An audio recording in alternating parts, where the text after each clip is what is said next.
जय श्री राम। आज हम श्रीमद् भागवत महापुराण के चतुर्थ स्कंद श्री ध्रुव जी के परिवार के बारे में बात करेंगे। अंतिम पॉडकास्ट जो कि हमने लास्ट टाइम पॉडकास्ट किया था, उसके अंदर हमने बात की थी कि किस तरह ध्रुव ने 5 वर्ष की अवस्था में ही कुछ दिनों की तपस्या में भगवान को प्रसन्न कर लिया था और उसी तपस्या के बल पर उन्होंने परम पद को भी प्राप्त किया था। आइए हम बात करते हैं ध्रुव के परिवार के बारे में, ध्रुव जी के परिवार के बारे में, कि ध्रुव के पुत्र वत्सल प्रारंभ में ही तत्वज्ञानी, समदर्शी और अनासक्त थे। वे इतने शांत रहते थे कि संसारी लोग उन्हें अंधा, बहरा और गूंगा तक समझने लगे थे। उन्होंने अपने पिता का राज्य तक अस्वीकार कर दिया था। इसके बाद उनके छोटे भाई वत्सल को मंत्रियों के परामर्श पर राजा बना दिया गया। वत्सल ने स्वयंविथि से विवाह किया और उनके 6 पुत्र उत्पन्न हुए, जिनके नाम कुछ इस प्रकार हैं: पुष्पाण, तिग्मकेतु, ईश, उर्ज, वरु और जय। पुष्पाण ने अपनी प्रथम पत्नी प्रभा से 3 पुत्र उत्पन्न किए, प्रातः, मध्यम दिन और साय, तथा दूसरी पत्नी दोषा से उसके 3 पुत्र उत्पन्न हुए, प्रदोष, निशित और व्युष्ट। व्युष्ट की पत्नी पुष्करिणी ने सर्वतेजा और सर्वतेजा ने अपनी पत्नी आकुति से चक्षु नामक पुत्र उत्पन्न किया। चाक्षुष मनवंतर में यही चक्षु मनु हुआ। चक्षु मनु की स्त्री नडवलान से 12 सर्वगुणी बालक पुरु, कुत्स, त्रित, धुम्न, सत्यवान, ऋतुव्रत, अग्निष्टोम, अतिरात्र, प्रधुम्न, शिवी और उल्मुख उत्पन्न हुए। उल्मुख ने पुष्करिणी से 6 उत्तम पुत्र अंग, सुमना, ख्याति, क्रतु, अंगिरा और गय उत्पन्न हुए। अंग की पत्नी सुनीता ने कुरकर्मा बैन को जन्म दिया, जो इतना दुष्ट था कि उसकी दुष्टता से उद्विग्न होकर अंग को नगर छोड़कर भाग जाना पड़ा, और मुनियों ने कुपित होकर बैन को शाप दिया और वह मारा गया। उस समय राजा के अभाव में दस्यु माने डकैत उपद्रव करने लगे थे।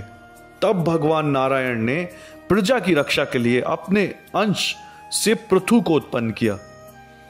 विदुर जी ने पूछा कि हे महाराज, अंग के घर बैन जैसा पुत्र कैसे पैदा हुआ? क्योंकि अंग महाराज तो बहुत चरित्रवान थे, तो लोकपालों के तेज धारक होने के कारण राजा से भी जब अपराध हो जाता है तो वह तो दंडनीय नहीं होता। तो ऐसी स्थिति में मुनीश्वरों ने किस कारण से बैन को शाप दे दिया था? तो मैत्रेय जी बोले कि एक बार राजा अंग द्वारा अश्वमेध यज्ञ में ब्राह्मणों के बुलाने पर भी जब देवता लोग भाग लेने नहीं आए, तो वेद पाठी जो ब्राह्मण थे बहुत चरित्रवान थे, और इस पर भी उन्हें देवताओं का यह व्यवहार समझ में आया नहीं। तो राजश्री अंग ने जब इसका कारण पूछा तो उन्होंने बताया कि यह हो सकता है कि उनके पूर्व जन्म के कोई पाप हो, जो इस कारण इस जन्म में पुत्रहीन रहना ही उनका मुख्य कारण है, और कहा कि आपको पहले पुत्र प्राप्ति के लिए यज्ञ करना चाहिए। भगवती यज्ञेश्वरी प्रसन्न होकर जब अपना भाग ग्रहण करेंगी, तब देवता लोग भी भाग लेंगे। यह सुनकर राजा ने भगवान विष्णु के नाम से पुरोडस की आहुति दी, और आहुति के डालते ही सोने के पात्र में खीर लेकर एक निर्मल वस्त्र को धारण करने वाला स्वर्ण भूषित पुरुष प्रकट हुआ। राजा ने अपनी अंजलि में खीर लेकर अपनी पत्नी को दे दी, और उस खीर को खाकर रानी अपने पति के साथ सहवास से गर्भवती हुई, और यथा समय एक बालक पैदा हुआ। यह बालक जन्म में ही अधार्मिक और उत्पाती बना। अंग ने अपने बेटे को सुधारने की बहुत कोशिश की, लेकिन वह नहीं सुधरा। जब राजा पत्नी और पुत्र का मोह छोड़कर वन में चला आया, तो प्रजा ने राजा को बहुत खोजा, लेकिन वह नहीं मिला। तब मंत्रियों ने मुनिजनों को यह बात बताई।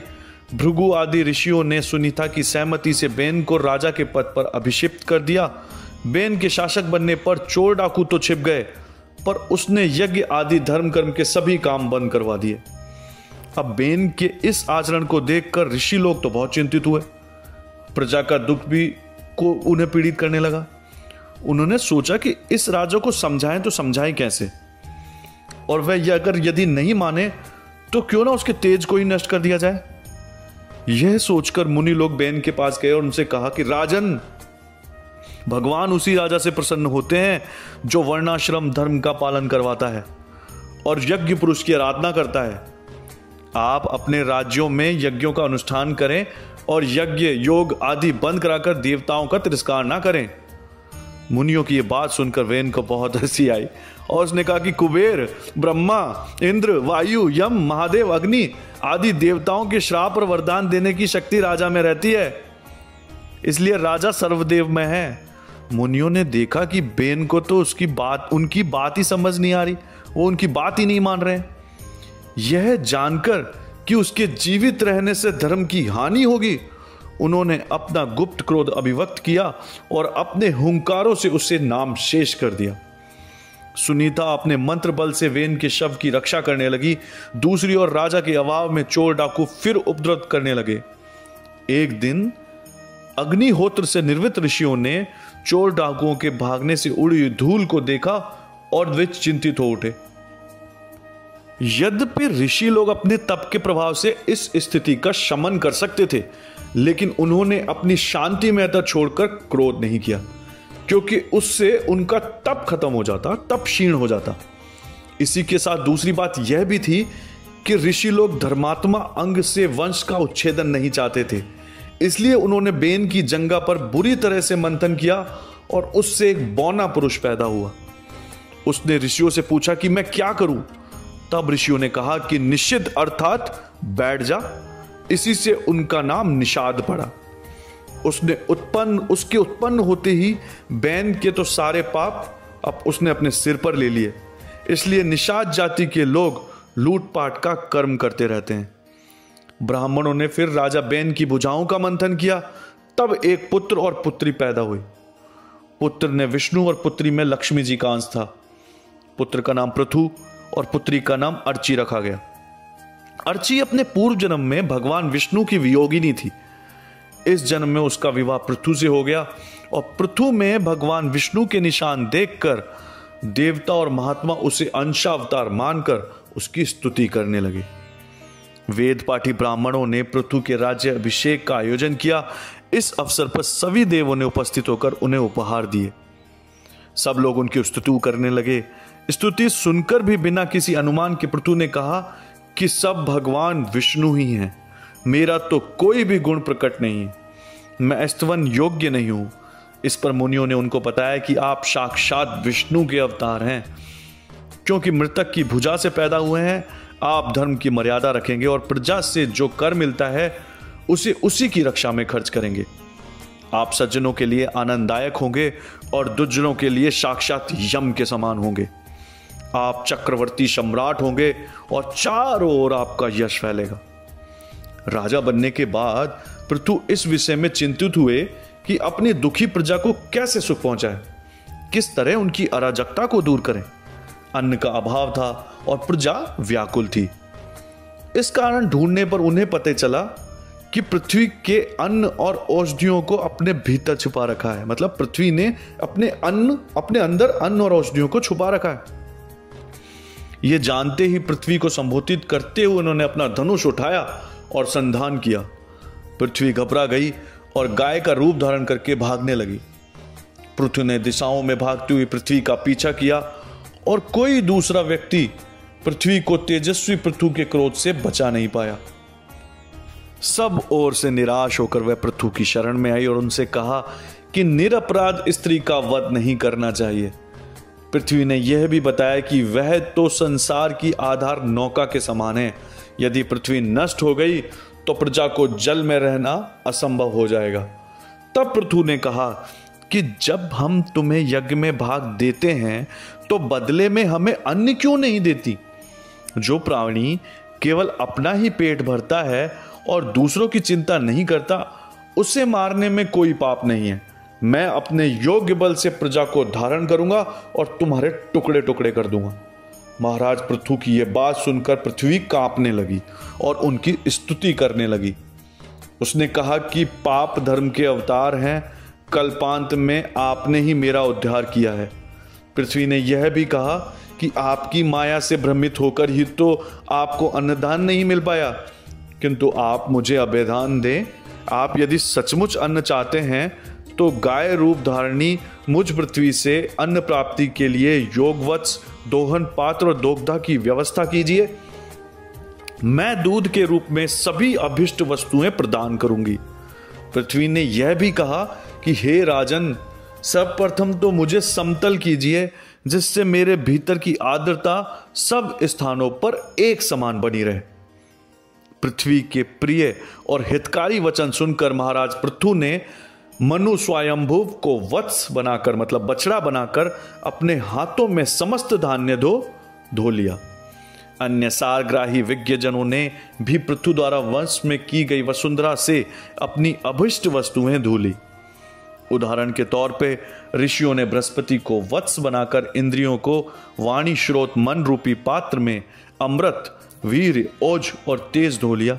इस प्रकार अन्याय लोगों ने भिन्न भिन्न वत्सों के द्वारा दोहन पात्रों में अपने विभिन्न विभिन्न अन्न रूप में पृथ्वी को धोआ। महाराज पृथु ने पृथ्वी की उदारता से उस पर मुग्ध होकर उसे अपनी कन्या बना लिया तथा अपने धनुष बाण से पर्वतों को उखाड़कर भूमंडल को समतल किया और इस प्रकार प्रजा के निवास स्थानों, ग्राम, कस्बों, बस्तियों, नगरों आदि की व्यवस्था की। इस व्यवस्था से प्रजा निश्चिंत होकर अपनी पसंद के स्थानों पर रहने लगी। पृथु महाराज ने अपनी प्रजा को स्वव्यवस्थित करके 100 अश्वमेघ यज्ञ करने का निश्चय किया। इसके लिए उन्होंने अच्छे प्रबंध किए। उन्होंने 88 यज्ञ भगवान विष्णु की कृपा से ठीक प्रकार से संपन्न किए, लेकिन देवराज इंद्र पृथु के इस उत्कर्ष से जलने लगे और उन्होंने उनके यज्ञों में विघ्न डालने की चेष्टा की। इस कार्य में इंद्र ने 100वें यज्ञ के घोड़े का हरण कर लिया। इंद्र ने अपनी रक्षा के लिए पाखंडी वेश बनाया और उनके इस काम को कोई नहीं जान पाया। लेकिन जब वे आकाश मार्ग से जा रहे थे तब अंतरी की दृष्टि उन पर पड़ी और उनके कहने पर पृथु के पुत्र ने उन पर प्रहार नहीं किया और फिर अत्रि अपना केवल घोड़ा लेकर वापस लौट आए। इंद्र ने फिर अपनी माया से कोहरा फैलाकर घोड़े का हरण कर लिया। अत्रि जी ने फिर इंद्र की दुष्टता को काटते हुए पृथु के पुत्र को उसको पकड़ने का आदेश दिया। पृथु का पुत्र उनका वध कर ही रहा था कि ब्रह्मा जी बीच में आ गए और उन्होंने बताया कि इंद्र का वध नहीं करना चाहिए क्योंकि यज्ञ में उनका विशेष महत्व है। यह भी विचारणीय है कि क्या विष्णु का परम धाम मोक्ष यज्ञ से प्राप्त होने वाले स्वर्ग से कम महत्वपूर्ण है? क्या इसलिए मोक्ष की प्राप्ति निष्काम यज्ञ से होती है? अतः हे राजन, आप क्रोध को छोड़कर इस सकाम यज्ञ को नहीं समाप्त कीजिए, इसी से आपका कल्याण होगा। पृथु जी ने ब्रह्मा जी के कहने से इंद्र से मित्रता बनाई और फिर अनेक ऋषियों और ब्राह्मणों को दक्षिणा देकर विदा किया। महाराज पृथु के यज्ञ में भगवान विष्णु भी आए हुए थे। उन्होंने भी इंद्र को क्षमा करने का ही परामर्श दिया। भारतीय विष्णु के कथन को पृथु ने स्वीकार किया। साथ ही इंद्र भी अपराध भावना से त्रस्त होकर पृथु से क्षमा मांगने लगे। पृथु ने उन्हें अपने गले से लगाया और इससे उनके मन का मैल दूर हो गया। जब भगवान विष्णु अपने धाम पर जाने लगे तो पृथु ने उनकी आराधना की और अपनी भक्ति प्रदान करने का निवेदन किया। भगवान विष्णु ने उन्हें राज्य का संचालन करने की आज्ञा दी और कहा कि मेरी आज्ञा समझकर इसका पालन करने वाला सुखी होता है। जब महाराज पृथु राजधानी आए तो सब लोगों ने उनका स्वागत किया और अनेक लोगों ने उन्हें भेंट दी। महाराज पृथु ने अभिमान रहित होकर राजमहल में प्रवेश किया और अपने सभी कर्तव्य करते हुए भगवान का परम पद प्राप्त किया। अपने जीवन के अंतिम भाग में महाराज पृथु यमुना के किनारे गंगा के पास मध्य भाग में एक सुरम्य स्थान पर रहने लगे। यहाँ उन्होंने एक बहुत बड़ा यज्ञ किया और वहां उपस्थित सभी सज्जनों को उपदेश दिया कि हे प्रिय प्रजाजन, सहनशीलता, तपस्या और ज्ञान के कारण ही वैष्णव ब्राह्मण सभी वर्णों के लिए आदरणीय व पूज्य हैं। उनकी वाणी ही वेद है और उनका आशीर्वचन ही वरदान है। अतः आप सभी सब प्रकार से विनय पूर्वक ब्राह्मण कुल की सेवा करें और उनकी नित्य सेवा करने से ही चित्त शीघ्र ही शुद्ध हो जाता है और बिना ज्ञान योग आदि के ही मनुष्य परम शांति रूप मोक्ष को प्राप्त कर लेता है। प्रजाजनों ने इस सार गर्भित प्रवचन को सुनकर उनकी बहुत सराहना की। इसी अवसर पर वहां 4 तेजस्वी मुनि आए। राजा ने उन सनकादि मुनियों को पहचान कर उनका स्वागत किया और इसे प्रभु की कृपा मानकर उनके प्रति आभार भी प्रकट किया। इसके बाद उनसे प्रार्थना की कि वे किस तरह कल्याण कर सकते हैं और वो किस तरीके से कल्याण हो सकता है, इस संबंध में मार्गदर्शन करें। सनत कुमार जी ने उनकी प्रार्थना पर ध्यान देकर इस प्रकार उपदेश दिया कि पर ब्रह्म में सुदृढ़ प्रीति हो जाने पर पुरुष सद्गुरु की शरण लेता है और फिर ज्ञान वैराग्य के प्रबल वेग से वासना शून्य होकर अविद्यादि पंचविध कलों से सुयुक्त अहंकारात्मक अपने लिंग शरीर को वह उसी प्रकार भस्म कर देता है जिस प्रकार अग्नि लकड़ी से प्रकट होकर उसी को जला देती है। लिंग देह का नाश होने पर जीव कर्तव्यवादी सभी गुणों से मुक्त हो जाता है। जिस प्रकार स्वप्न में देखे पदार्थ जागने पर सत्ता शून्य हो जाते हैं, उसी प्रकार वह मुक्त पुरुष शरीर के बाहर दृष्टिगोचर घटघटादि को और भीतर अनुभव होने वाले सुख दुखादि को भी नहीं देखता।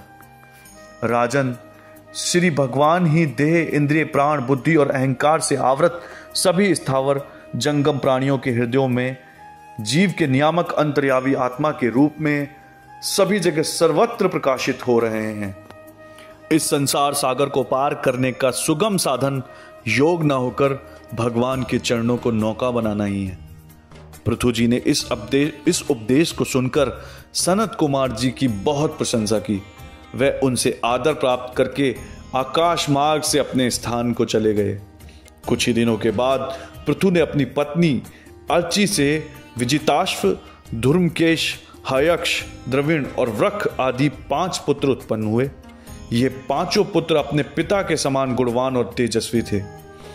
कुछ समय बाद पृथु ने वानप्रस्थ आश्रम ग्रहण किया और अपनी पत्नी को साथ लेकर राजभवन छोड़कर वन में आ गए। यहाँ पर उन्होंने घोर कष्ट सहन कर तपस्या की। उन्होंने प्राणायाम के द्वारा अपना चित्त निर्मल किया और पापों को जला डाला। यथा समय उन्होंने शरीर का त्याग किया और उनकी पत्नी चिता के साथ भस्म हो गई। तो सुना आपने, आज हमने श्रीमद् भागवत महापुराण के 4th स्कंद में 2य भाग के अंदर पृथु के चरित्र का वर्णन सुना और इसी तरीके से हम आगे के जो 4th स्कंद का 3य भाग रहेगा उसमें हम पृथु के परिवार, उनके पुत्रों के बारे में वर्णन करेंगे और सुनेंगे। धन्यवाद। जय श्री राम।